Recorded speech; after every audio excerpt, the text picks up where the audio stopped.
자, 정치를 보는 세 가지 시선 중에 그 마지막 세 번째 시선으로 마키아벨리의 그 강의를 좀 하겠습니다. 우리가 이제 아리스토텔레스를 고대 정치 철학이라고 그러고, 우리가 이제 중세 정치 철학을 대변하는, 그러니까 그 흔적이 남아있는 걸로 그 성경을 해석했던 라이놀트 니버와 류케를 봤습니다. 이제 마키아벨리는 소위 이 홉스 직전에, 소위 자유주의 정치 철학이 등장하기 전에 새로운 형태의 권력 정치, 그러니까 소위 권력 정치라는 국가 이성이라고 하는 개념을 가지고 정치를 바라본 최초의 학자예요. 이게 사실은 대단히 중요한 패러다임을 만든 사람입니다. 나중에 제가 강의를 다 하겠지만, 현대적인 의미에서 마키아벨리를 계승하고 있는 사람이 20세기 초반에 막스 베버, 그 사람이 강연집이었던 직업으로서 정치에 보면 무슨 책임윤리라고 하는 개념이 나오는데, 그게 사실은 마키아벨리에는 국가 이성, 비루트, 여기서 나오는 거예요, 사실. 또 그 1930년대 이태리에서 그 사회주의 운동을 했던 그람시라는 사람이 얘기하는 뭐 헤게모니, 이런 개념들, 이게 다 사실은 마키아벨리로부터 나오는 거란 말이에요. 그래서 이 마키아벨리를 이해한다는 것은 단순히 무슨 뭐 권력 정치다, 무슨 뭐 이런 쪽의 논리가 아니고 아주 여러 가지 함의가 많은 그 세상을 바라보는 그 굉장히 중요한 관점입니다. 그래서 이 마키아벨리는 반드시 봐야 되는 사람인데, 일단 마키아벨리라는 사람이 살았던 시대가 어떤 시대냐를 좀 아는 게 중요합니다. 그러니까 마키아벨리라는 사람이 뭐냐면 중세 끝자락이고 근대 민족 국가가 시작되는 데에 살았던 사람이에요. 그러니까 1400년대 중후반에 태어난 사람이니까 이미 프랑스 같은 데는 절대주의 왕정이 성립이 된 거예요. 여러분들이 이제 역사 속에서 최소한 봉건주의가 뭐고 절대주의 왕정이 뭐고 그 다음에 어떤 시민혁명을 통한 민족국가 요런 정도의 역사적인 흐름은 아셔야 되는데, 우리가 이제 중세 천년 동안은 이렇게 조그만 영주 단위로 그때 국가라고 안 그러죠. 하여튼 영주 단위의 공화국 같은 것들이 만들어졌단 말이에요. 근데 그게 이미 1500년 전 1400 중반쯤 되면 프랑스는 영국하고 100년 전쟁 싸움을 하면서 그런 영주들의 모임은 다 흩어지고 중앙집권하는 국가로 국가의 형태가 만들어져요. 오늘날의 민족국가 형태가 만들어집니다. 근데 이태리는 그게 아직도 안 됐던 나라예요. 실제로 이태리가 전국을 통해서 하나의 민족국가를 만들어진 게 가리발디라는 사람이 나타나서 1800년대 후반인가 그랬죠. 굉장히 후진국이죠. 그 민족국가의 성립 자체만 보면 1800 후반에 민족국가가 완성됐으니까 굉장히 후진국이에요. 사실은 그래서 지금도 이태리 여러분들이 여행을 해보셨는지 모르겠는데, 여행 가보면요, 이 밀라노나 피렌체 쪽 북부 이태리하고 이 남쪽 무슨 저 나폴리 쪽 이런 쪽 이태리하고 느낌이 많이 달라요. 그리고 사람들도 서로 적대해요. 왜냐하면 이 북부 쪽은 이미 산업화가 굉장히 많이 진전돼 있고 잘 살아요. 근데 남부 쪽은 아직도 농업 국가고 못 살거든요. 그래서 심지어는 우리 남쪽하고 북쪽하고 나누자는 얘기까지 나와요, 이태리에서. 그만큼 아직도 그 지역성이 굉장히 강하고, 거기도 뭐 우리나라보다 훨씬 더 지역성이 강합니다. 어찌됐건 그래서 이 마키아벨리라는 사람이 이제 그 당시에 피렌체 사람이었는데, 공무원 생활을 하다가 파리에 한 2년 정도 외교관으로 가서 이제 보는 거예요. 이 선진국의 어떤 정치가 어떻게 되고 민족국가가 어떻게 되는지를 보는 거예요. 그러니까 이제 자기 나라의 현실이 너무 한심한 거지. 아직도 그냥 조그만 공국으로 나눠져가지고 서로 싸우고. 근데 외교관 마치고 돌아왔더니 자기가 모시고 있던 주인이 망했어. 모시고 있던 주인이 망하고 없어졌어, 나라가.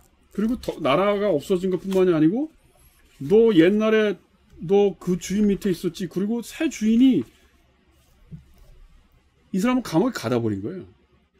그래서 이 책이 뭐냐면, 이 군주론이라는 책이 뭐냐면 마키아벨리가 감옥에서 쓴 일종의 헌정문이에요. 뭐냐면, 내가 여태까지 이 정치를 해보고 뭐 파리도 갔다 와 보니까 이태리 국가가 강해지고 군주, 이제 이 사람이 뭐냐면 메디치죠. 로렌초 대 메디치에게 올림. 이게 부제가 니콜로 마키아벨리가 위대한 로렌초 대 메디치에게 올림이라고 하는 이 제목이 붙어 있는 거예요. 군주론의 처음에.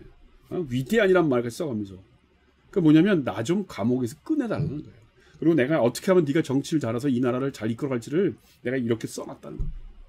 그러니까 대단히 전략적인 책이고 대단히 현실 감각이 있는 책이고, 그러니까 학술적인 냄새를 보면 아리스토텔레스나 뭐 우리가 했던 라이너트 니버나 아니면 뭐 류케를 보면 이건 학술적이지 않아. 그러니까 어떻게 보면 읽기가 그렇게 어려운 책은 아니에요.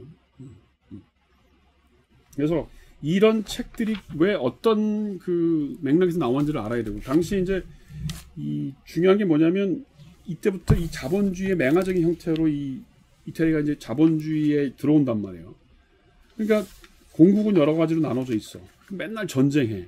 그다음에 그 당시에 자본주의가 들어오면서 사람들이 점점 이제 계급적인 그 분류가 생기고, 그다음에 뭐 이 사회적으로 혼란이 생기면서 극단적인 이기주의 같은 게 생기고, 사람이 성공해야 산다고 하는 생각이 생기고, 그러니까 소위 이제 중세적인 세계관이 벗어나면서 새로운 형태의 세계관, 새로운 세계관이 나타나야 되는데, 그게 돈과 관련된 자본주의에서는 사람들이 그게 이제 어느 정도 이제 밴 거예요. 왜냐하면 중세 때 세계관이라는 건 신학적인 세계관이니까 뭐 돈도 필요 없고, 왜냐면 이제 하느님이 곧 오셔서 나를 데려갈 테니까 그냥 다 버리고 이제 농사나 짓다가 예수님이 재림하시면 하늘나라 간다 이러고 이제 돈 같은 거 신경 안 썼는데, 이제는 돈이 중요한 걸 아니까 사람들이 일상생활에서 돈 문제가 중요해졌단 말이에요. 근데 아직도 국가관은 그 정도의 국가관이 안 이루어진 거예요.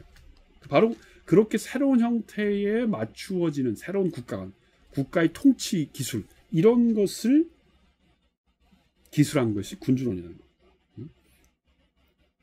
그래서 사실은 그 당시의 경제적인 문제나 국제정치적인 맥락에서 보면 이 군주론이라는 책은 생존 전략에 관련된 거예요. 마치 그 조선시대 때에 그 이성계가 그 나라를 건설하기 전에 그 소위 정도전이라는 사람이 뭐 안변책 그래가지고 이제 왜 그 국방 그 변방에 있는 오랑캐들을 어떻게 침범을 막아낼 건가, 그다음에 무슨 경국대전 그래가지고 법전을 어떻게 만들고 해서 나라를 근간을 세울 건가, 이런 거를 사실은 이성계라는 사람은 변방의 장수였기 때문에 뭐 아무것도 모르는 촌놈이었단 말이에요. 근데 정도전이라는 사람이 그걸 다 만든 거예요. 국가의 기틀을 만들고 법전을 만들고 외교 정책을 어떻게 하고 하는 걸 만든 그런 거였다면, 이태리의 근대 국가를 만드는데 굉장히 중요한 사상적인 어떤 그 전략가 역할을 했던 게 바로 마키아벨리였다. 그런 정도를 하는 거예요. 자, 어렵지 않습니다. 그래서 이 책 군주론을 딱 보면 페이지에 그런 그 니콜로 마키아벨리가 위대한 로렌츠 데미치에게 올림이라고 하는 그 서문 비슷한 올리는 글이 있고, 바로 이제 1장이 시작되는데 그냥 간단하게 이렇게 차례를 보세요. 그래서 1장부터 그 어디까지 되냐면 한 5장?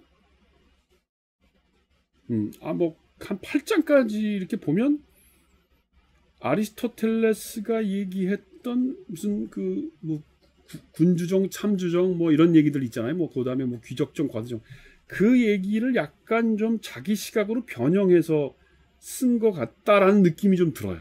제가 보기에는. 여기 보면 뭐 시민형 군주 이런 말은 없죠.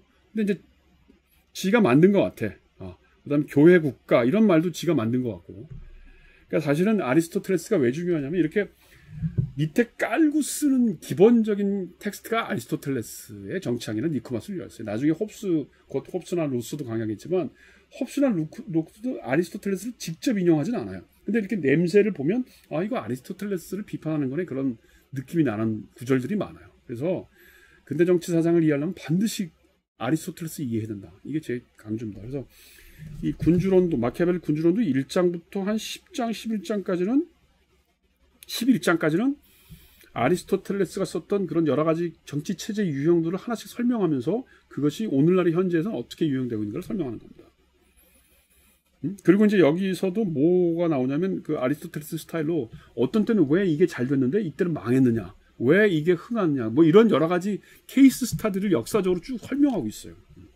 그래서 그 부분은 좀 어려워. 예를 들면 4장의 제목이 알렉산더 대왕이 다리우스 왕의 제국에서 사망한 후 후계자를 둘러싼 반란이 없었던 이유. 이런 거 아주 중요한 이 케이스 스타디죠. 뭐 5장의 제목은 점령하기 전에 시민자치제를 취해온 도시나 국가를 통치하는 방법. 아주 구체적인 전략들이죠. 자, 여기까지가 그렇고, 그 다음에 이제 보면 12장부터가 군대 종류와 용병, 외국 원군, 그 다음 14장이 군비에 관한 군주의 임무, 그 다음 15장에 가면 이제부터 조금 달라져요. 인간, 특히 군주가 찬양받거나 비난받아야 되는 이유, 이런 말이 나와요. 이거는 벌써 냄새가 좀 다르죠. 이게 뭐지? 이런 생각이 들어요. 그 다음에 이제 16장에 가면 바로 나와요. 관대함과 인색함에 대하여. 17장 잔인함과 인자함에 대하여, 그리고 사랑받는 것과 경외받는 것 중 어떤 표현이 나은가, 이런 표현. 요거는 정말 아리스토텔레스에서는 없는 마키아벨리적인 냄새가 나는 거죠. 여기까지 하고 다음 시간에 뵙겠습니다.